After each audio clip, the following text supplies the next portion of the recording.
నమస్తే, welcome to the date line. లోక్సభలో ప్రతిపక్ష నాయకుడు రాహుల్ గాంధీ, కాంగ్రెస్ అగ్రనేత,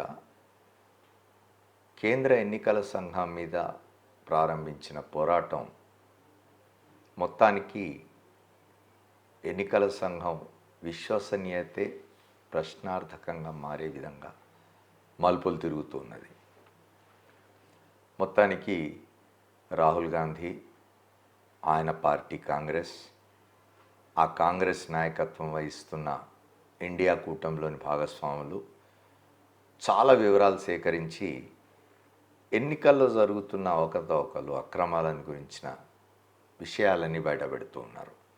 నిజానికి ఇప్పుడు జరుగుతున్న పార్లమెంట్ శీతాకాల సమావేశాల్లో ప్రతిరోజు దాదాపుగా ఇదే అంశం మీద కూడా జరుగుతున్నది.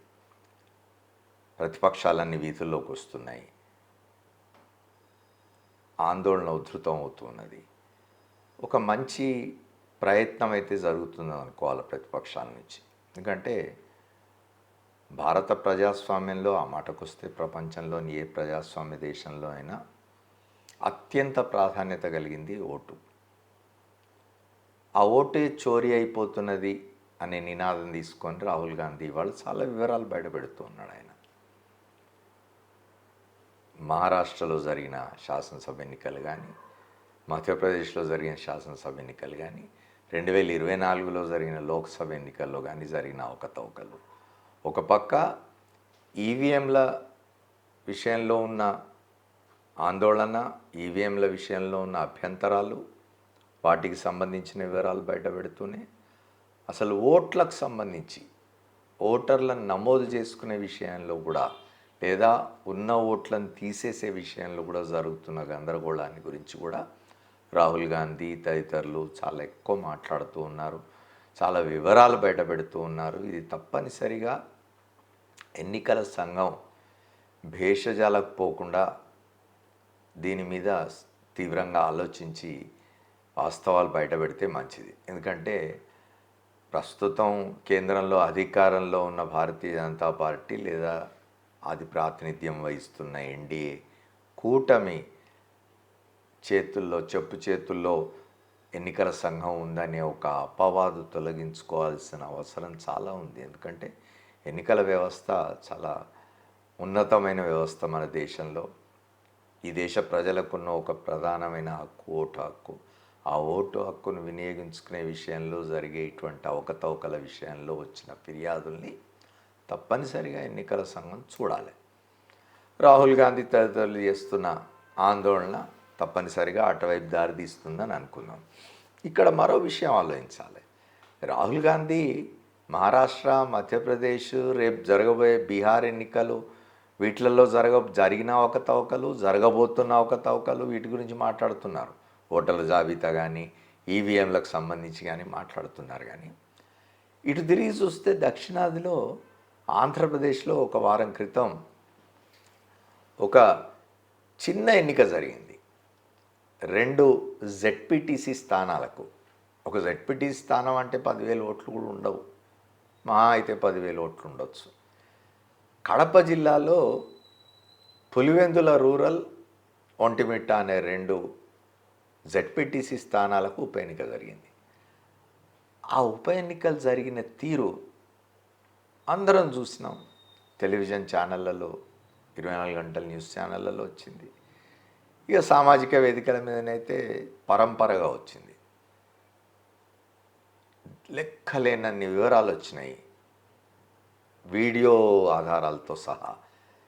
ఎట్లా 2 జెడ్పీటీసీ నియోజకవర్గాల పరిధిలోని ప్రజలందరినీ భయపెట్టి బయటకు రాకుండా చేసి, అభ్యర్థుల్ని బయటికి రాకుండా చేసి, పార్టీల ఏజెంట్లను బయటికి రాకుండా చేసి, ప్రజలెవరిని బయటికి రాకుండా చేసి, తెలుగుదేశం పార్టీకి చెందిన వారు వందల సంఖ్యలో వెళ్ళి దొంగ ఓట్లు వేసుకొని గెలిచి, ఒకప్పుడు రాజశేఖర్ రెడ్డి కంచుకోటగా ఉన్న కడప జిల్లాలోని పులివెందుల, ఒంటిమిట్ట మేము అక్కడ సాధించుకున్నాం, రాజశేఖర్ రెడ్డి ఆయన కుటుంబం ఆధిపత్యాన్ని మేము బద్దలు కొట్టినామని కాలర్లు ఎగరేసుకోవడం కనిపిస్తుంది.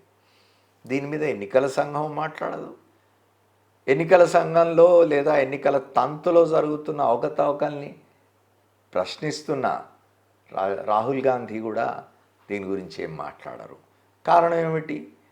జగన్మోహన్ రెడ్డి కానీ, లేదా అటు బెంగాల్ పోతే మమతా బెనర్జీ కానీ, ఇటు మహారాష్ట్రకు పోతే శరద్ పవార్ కానీ, వీళ్ళంతా ఒకప్పుడు కాంగ్రెస్లో ఉంటే ఉండొచ్చు. కానీ కాంగ్రెస్ వ్యవహార శైలి నచ్చకనో, విభేదాల కారణంగానో బయటకు వచ్చి వాళ్ళు ప్రాంతీయ పార్టీలు పెట్టుకొని వాళ్ళు ఏమిటో రుజువు చేసుకున్నారు. ప్రజాభిమానం వాళ్ళకి ఎంత ఉందో రుజువు చేసుకున్నారు.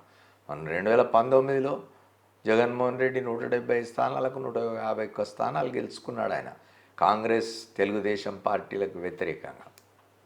అందున ఆంధ్రప్రదేశ్లో కాంగ్రెస్ పార్టీ ఇవాళ కనీసం డిపాజిట్లు కూడా తెచ్చుకునే స్థితి లేని పరిస్థితుల్లో ఉంటే, అక్కడ అధికారంలో ఉన్న ఎన్డీఏ కూటమి, నువ్వు కేంద్రంలో రాహుల్ గాంధీ ఏ కూటమికి వ్యతిరేకంగా పోరాటం చేస్తున్నాడో ఆ కూటమి ఆంధ్రప్రదేశ్లో అధికారంలో ఉంది.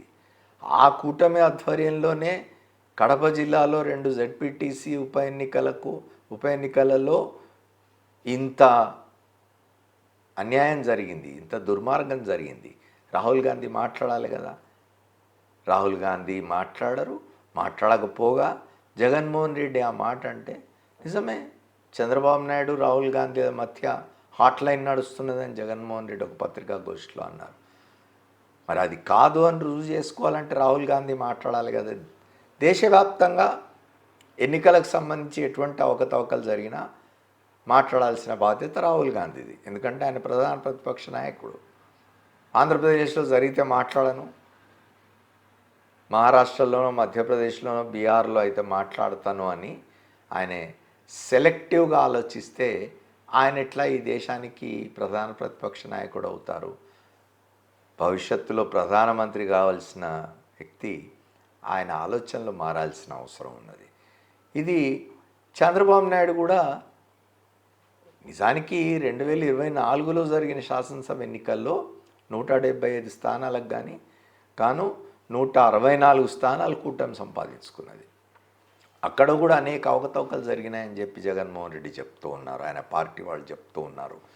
12.5% ఓట్లు అంటే దాదాపుగా 40 లక్షల పైన ఓట్లు ఎంతో. అన్ని ఓట్లు పోలింగ్ నాటికి కౌంటింగ్ నాటికి పెరిగినాయి. పోలింగ్ నాడు ఎన్ని ఓట్లయితే పోలై ఉంటాయో కౌంటింగ్ అన్ని ఓట్లకే జరగాలి కదా. అట్లా కాకుండా ఒక 12.5% ఓట్లు కౌంటింగ్లో పెరిగినాయి అన్నప్పుడు అది ఎంత పెద్ద అవకతవక. ఈనాటి వరకు రాహుల్ గాంధీ నోటి నుంచి ఒక్క మాట రావడం లేదు. రాకపోవడాన్ని మరది చంద్రబాబు నాయుడుతో ఆయనకున్న రహస్య స్నేహం కారణమని జగన్మోహన్ రెడ్డి చేస్తున్న ఆరోపణ నిజమని భావించాల్సి వస్తుంది కదా. ఇప్పటికైనా రాహుల్ గాంధీ మాట్లాడాలి. ఎందుకంటే ఆయన ప్రతినిధిగా ఉన్న ఆంధ్రప్రదేశ్ కాంగ్రెస్ కమిటీ అధ్యక్షురాలైన షర్మిల ఆమె ఈ మాట మాట్లాడరు. ఎందుకంటే జగన్మోహన్ రెడ్డితో ఆమెకున్న వైరం, వ్యక్తిగత వైరం అది. కాబట్టి రాహుల్ గాంధీ తన జాతీయ నాయకుడు, ఆ స్పృహ రాహుల్ గాంధీలో కలగాలి, మాట్లాడాలి. ఆయన ఆంధ్రప్రదేశ్ గురించి కూడా మాట్లాడాలి. ఆయన జగన్మోహన్ రెడ్డిని వ్యతిరేకించవచ్చు, వైఎస్ఆర్ కాంగ్రెస్ పార్టీని వ్యతిరేకించవచ్చు, కానీ అక్కడ జరిగిన అవకతవకల గురించి మాట్లాడాలి. అది కూడా ఈ కూటమి అధికారంలో ఉన్న సమయంలో జరిగిన అవకతవకలు కాబట్టి రాహుల్ గాంధీ మాట్లాడాల్సిన అవసరం ఉన్నది. వీటన్నిటి గురించి రేపు ఆదివారం మన తెలంగాణలో డేట్ లైన్ హైదరాబాద్ చదవండి.